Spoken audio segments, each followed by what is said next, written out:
자, 유튜버들에게는 시청자들이 몰랐으면 하는 것들이 있습니다. 자, 전 지금 카메라를 보면서 뭔가 대단한 걸 얘기하는 것처럼 이러고 있는데 사실 저는 아무도 없는 방에서 혼자 카메라를 보고 어정쩡한 자세로 떠들고 있어요. Man, why you do that to yourself? 자, 화면에는 어떻게 잡힐지 모르겠지만 이 모습 자체가 그렇게 멋있진 않아요. A man has got to do what a man has got to do. 근데 이런 모습 말고도 유튜버들만 알고 싶은 것들이 굉장히 많이 있어요. 자, 오늘은 이 비밀들 중에서 여러분들이 가장 궁금해하실 유튜버들이 돈을 버는 방법에 대해서 한번 다뤄보려고 합니다. 자, 유튜버가 돈을 버는 방법은 정말 다양해요. 근데 생각보다 이 방법들에 대해서 자세히 아시는 분들이 많지가 않더라고요. 하지만 이 방법들은 유튜브라는 정글에서 살아남는 서바이벌 지식이기 때문에 컨텐츠 제작에 관심이 있으신 분들이라면 완벽하게 이해하고 계시면 좋을 것 같아요. 자, 얼마 전에 관아라는 유튜버께서 유튜브 은퇴를 선언하셨는데 구독자가 100만이 넘으시거든요. 근데도 불구하고 수익성이 너무 낮아서 유튜버로서 생활을 지속할 수 없다고 하셨어요.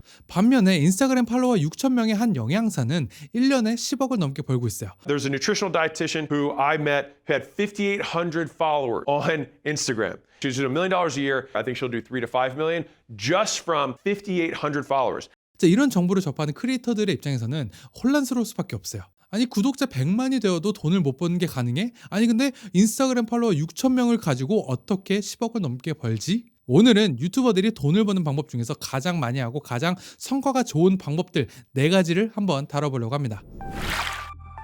우선 모두 아시는 것부터 시작을 해볼게요. 이제 애드센스입니다. 자, 많은 분들이 표면적으로만 알고 있는 애드센스를 조금 깊이 한번 들어가 볼게요. 자, 유튜브는 광고를 통해 돈을 법니다. 이 유튜브라는 플랫폼의 구조는 크리에이터가 재미있는 영상을 만들어서 유튜브에 업로드를 해서 시청자를 불러 모읍니다. 그럼 유튜브는 이 시청자들에게 광고를 보여주고 광고주들에게 돈을 받습니다. 그럼 그 돈을 크리에이터 55, 유튜브 45 이렇게 나눠 가집니다. 이게 가장 기본적인 형식이에요. 그래서 크리에이터들은 영상 조회수가 올라가면 수익이 발생을 하는 거죠. 간단해요. 근데 컨텐츠마다 조회수당 단가가 굉장히 큰 차이가 나요. 같은 조회수 1000이어도 어떤 컨텐츠는 1000원을 받고 어떤 컨텐츠는 10,000원을 받아요. 자, 그 차이는 바로 시청자들의 씀씀이에서부터 발생해요. 자, 유튜브는 본인들이 갖고 있는 정보를 가지고 광고를 시청하는 시청자들의 성향과 씀씀이를 분석을 해서 광고 단가를 측정을 해요. 자, 구글이 BMW한테 말해요. 자, 우리 이번에 차 바꾸려고 열심히 검색하고 있는 사람 아는데, 자, 원래는 우리가 광고 한번 보여주는데 $1 받았잖아. 근데 이 시청자들은 $10를 받아야 될 것 같아. 자, 핸드폰 케이스 회사들한테 말해요. 자, 우리 어제 아이폰 산 사람을 알고 있는데 광고 단가가 8배 정도 비싸. 괜찮지? 자, 또는 우리가 한 달에 쇼핑에 300만 원 정도 쓰는 사람들을 이렇게 모아놨어. 자, 이런 사람한테 광고를 보여주는 게 좋지 않겠어? 자, 근데 조금 비싸. 자, 저처럼 광고업계에서 오래 계신 분들은 아실 거예요. 어떨 때는 이런 광고 단가가 20배에서 30배까지 차이가 나는데 광고 효율이 50배, 어떨 때는 100배까지도 차이가 나기 때문에 광고주들은 기꺼이 돈을 지불해요. 자, 그럼 유튜버 입장에서 내 시청자들이 돈을 많이 쓸수록 광고주들이 돈을 많이 쓰니까 시청자에 따라 광고 단가가 엄청나게 차이가 발생할 거예요. 자, 일반적으로 먹방, 유머, 브이로그 쪽은 단가가 조금 낮은 편이고 테크, 부동산, 주식, 투자, 창업 쪽은 단가가 조금 높은 편으로 알려져 있어요. 자, 하지만 단가가 높다고 무조건 좋지는 않죠. 자, 대중들에 대한 어필이 차이가 나기 때문에 기본적으로 가져올 수 있는 조회수에서 차이가 많이 날 거예요. 자, 유머 컨텐츠 같은 경우는 초등학생부터 노인까지 모두 볼 수가 있지만 창업 컨텐츠는 관심이 있는 분들만 보겠죠. 자, 단가가 10배가 차이가 나도 조회수가 10분의 1도 안 나오면은 감안해야 될 부분들이 다를 거예요. 자, 그래서 컨텐츠를 제작하실 때 이 부분을 염두에 두시면 기획하시는 데 도움이 많이 되실 거예요.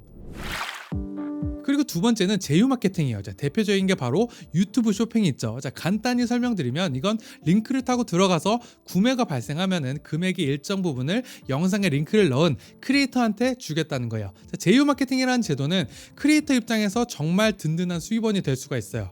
자, 많은 분들이 이 제휴 마케팅의 파워를 간과하시는 경우가 있는데 잘 모르시는 분들을 위해서 한번 말씀드리고 싶은 거는 우리나라에서 가장 큰 제휴 마케팅을 운영하고 있는 쿠팡에서 새로운 파트너스 규정이 생겼어요. 뭐였냐면 한 달 최대 지급 수수료를 3,000만 원으로 제한한다는 거예요.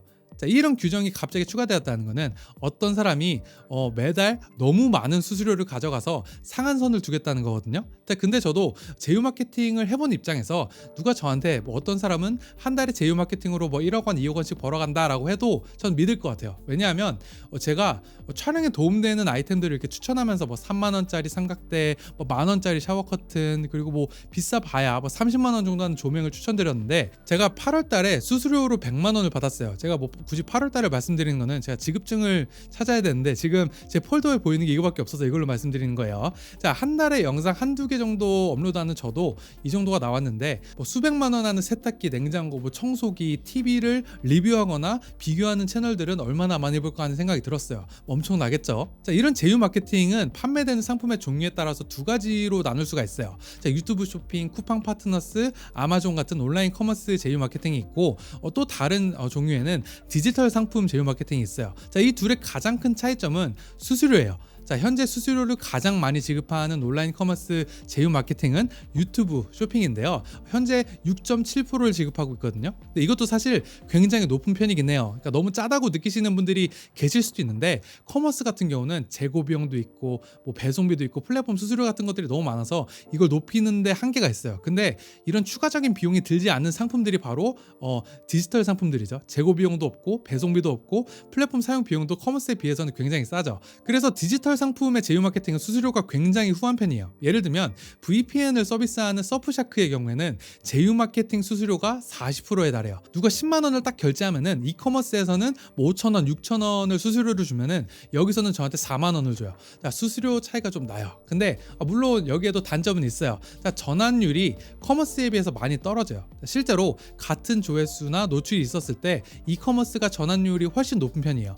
자, 커머스에서는 뭐 10개를 팔면은 디지털 상품에서는 뭐 한 개를 파지 않을까 싶어요. 그래서 아마 조회수나 노출 횟수가 비슷하면 뭐 총 수수료도 거의 비슷할 거예요. 자, 그래서 유튜브 영상을 기획하실 때 시청자분들께서 구매에 관심이 있으실 제품을 소개하게 되면은 만약 그 제품의 품질이 좋고 시청자가 만족을 할 만한 제품이다 그러면은 유튜브 쇼핑을 통해서 연결을 시켜주는 것도 유튜버 입장에서는 되게 좋은 수입원이 될 수가 있어요.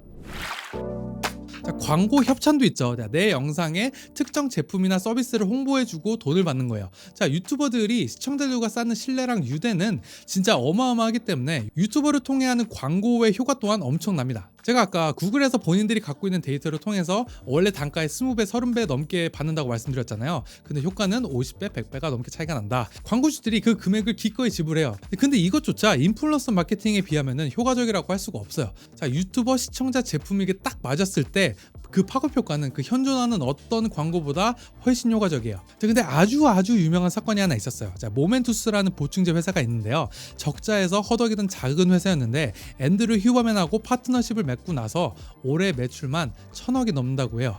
자, 휴버맨 팟캐스트로 광고가 나가고 나서 회사가 20배가 성장했다고 합니다. And then they lock in that Humorman deal, and then the business explodes. Do you know how much did it grow by? Like 20 times? 자, 그래서 제가 아는 지인한테 앤드류 휴버맨 광고 단가를 한번 물어봤거든요. 근데 정확히는 모르지만 광고 스팟 하나에 1억에서 2억 사이라고 했어요. 자, 1분 언급해 주는 거에 대한 금액이에요. 근데 또 아래 저한테 뭐라 그랬냐면은 근데 독점 파트너십이니까 200억이라고 해도 사실 이상할 것 같지 않다라고 했어요. 자, 20배 성장, 2000% 성장입니다. 아니 앤드류 휴버맨이니까 그러겠지라고 생각하실 수도 있는데 이거는 유명한 사건일 뿐이지 이것보다 더한 사례들도 넘쳐나요. 자, 인플루언서 마케팅의 파급력이 얼마나 대단한지 한번 보여드리고 싶었던 거죠. 그럼 한번 저를 한번 예로 들어볼게요. 자, 이건 제가 올해 판매한 어떤 상품의 총 금액을 볼 수 있는 게시판이거든요. 그러니까 제가 11랩스라는 프로그램을 제 영상을 통해서 올해 들어서 62,000불 정도를 판매를 했어요. 자, 정확한 금액은 제가 계약서에 공개를 못하게 돼 있어서 이렇게까지만 살짝 보여드릴게요.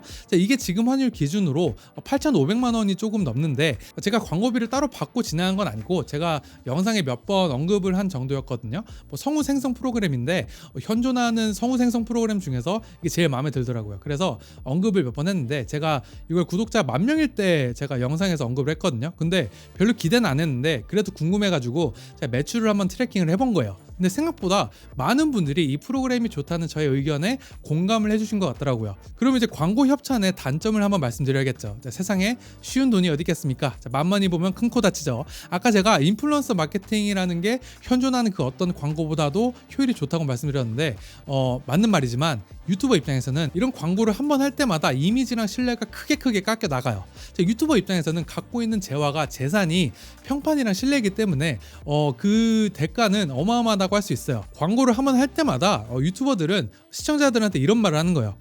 제 말 믿고 꼭 사보세요. 이거 진짜 좋아요. 라고 말을 하는 거예요. 그러니까 사람의 신뢰를 직접 쓰는 거라 광고의 효율이 좋은 거죠. 자, 근데 이게 2번이 되고 3번이 되고 4번이 되고 10번이 되고 그러면 이제 제 말에 믿음이 좀 떨어지기 시작하겠죠. 그래서 신뢰를 쌓는 속도가 더 빠르던가 신뢰를 덜 쓰던지 해야 되는데 이게 쉽지가 않아요.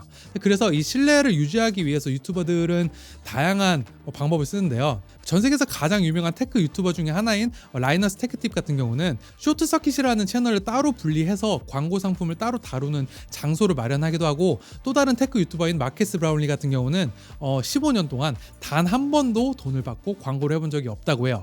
어떤 기업의 마케팅 팀에서 일하는 또 다른 저의 지인에 의하면 국내 어떤 유튜버께 보조 배터리 광고를 요청했는데 본인 채널과 맞지 않다는 이유로 6천만 원짜리 광고를 거절하셨다 그래요. 그만큼 유튜버들이 그 평판과 신뢰를 지키기 위해서 얼마나 조심하는지 알 수가 있는 부분이었죠. 자, 마지막으로 강의 판매가 있어요. 자, 강의 판매는 유튜버가 시청자에게 가장 직접적으로 가치를 전달할 수 있는 방식이에요. 자, 그만큼 제공할 수 있는 가치도 높고 그만큼 올릴 수 있는 수익도 굉장히 높은 편이에요. 자, 강의를 통해 얼마나 많은 수익을 올릴 수 있는지는 카자비라는 곳에서 제공하는 정보들을 보면 참고를 할 수가 있어요. 자, 카자비는 전 세계에서 가장 큰 강의 마케팅 커뮤니티 종합 플랫폼인데 여기 가보시면 수많은 인플루언서들이 강의를 통해서 수십억 수백억의 매출을 올리고 있다는 것을 공개해 놓고 있어요. 유튜브라는 곳에서 아무리 양질의 정보를 많이 공유하고 싶어도 정보의 양이 너무 많아지거나 이렇게 조금 지루해지면은 이탈이 발생하고 유튜브에서 노출을 안 시켜주기 때문에 유튜버 입장에서는 아이러니하게도 제대로 된 정보를 공유하기가 오히려 힘든 구조가 있어요. 그래서 이 부분을 해결하기 위한 방식이 바로 강의를 하는 거죠. 내가 시청자들에게 제공할 수 있는 모든 지식, 모든 노하우들을 최선을 다해서 전달을 하는 거예요. 여기에는 뭐 알고리즘이나 뭐 중간 광고나 다른 것들이 방해할 만한 여지가 없으니까 순전히 내가 가치를 전달하기 위해 최선을 다할 수 있는 환경이 되는 거죠. 자, 우리나라에는 수많은 강의 플랫폼들이 있습니다. 자, 모두 다양한 강점과 단점들을 갖고 있는데요. 자, 어떤 플랫폼은 수수료를 70% 정도로 떼가는 데도 있고 어떤 곳은 안 떼가는 것도 있어요. 근데 대신 홍보를 대신 해주기도 하고 플랫폼 내부적으로 유저들이 많아서 내가 홍보를 따로 안 해도 매출이 계속 나오는 것도 있고, 반면에 내 수강생과 내 강의를 연결하는 유일한 연결고리가 나인 경우도 있어요.